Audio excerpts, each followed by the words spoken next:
ليضيف عليها المزيد. Some terms of this plan were made public, and when Netanyahu met his criminal partner Trump, further amendments were made to fully satisfy Israeli demands. The plan's aim is to seize the legitimate, internationally recognized rights of the Palestinian people.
There was also the joint announcement by the criminals Trump and Netanyahu of the so-called Trump plan. Some terms of this plan were made public, and when Netanyahu met his criminal partner Trump, further amendments were made to fully satisfy Israeli demands. The plan's aim is to seize the legitimate, internationally recognized rights of the Palestinian people, especially sovereignty over Gaza. This plan envisages a new administrative authority, composed of Americans, Britons, and others, ruling Gaza, excluding even the Palestinian Authority and any notion of a Palestinian state, even in the reduced form recognized by some Western states. All this disregards the wide international consensus on Palestinian rights. The plan seeks to turn Gaza into a vulnerable territory, bereft of resistance or any force seeking Palestinian rights. Hence, its terms include the disarmament and expulsion of resistance fighters. عملوا على أن تشكل هيئة إدارية أخرى من الأمريكيين. Why has America adopted this approach with Israel? Because the global outrage over Israel's savage attacks on Gaza has reached its peak, and even official delegations at the UN meetings were visibly angry, as were governments and their less reactive regimes. Such was the magnitude of Israeli and American Zionist crimes in Gaza, crimes unprecedented in modern times and shameful to all humanity. The atrocities have been so immense that even some of the most pro-Israel governments in Europe, such as Britain, historically complicit in enabling the occupation of Palestine, as well as France and Germany, have been compelled, even if just symbolically, to recognize Palestine and to express displeasure at Israeli oppression. This reveals much considering their deep ties with the Zionist enemy.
25 crore गरीब गरीबी को परास्त करके बाहर निकले।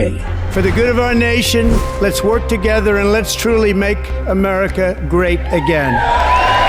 The fastest news breaks. Requested PM saying that look, you will have to speak to Putin and to Zelensky. The biggest newsmakers. The relationship with India is probably the most important bilateral relationship the US will have for the rest of this century. The capital delivered quite an election result today. Expert analysis. The million-dollar question today is how to stop this dance of death. Ground reports. I'm standing at the crossroad of the Kumbh Mela. Behind me are more than 100 entry ghats. Long-form interviews. Exclusionary politics is reflected in Manipur case as well. You don't bother because this is a small state. Deep dive into burning issues. It's often said DRC could be the richest country in the whole world. It's because of what sits underneath. Why exactly did the US topple the Sheikh Hasina government? HT videos. We don't just break news, we break it down.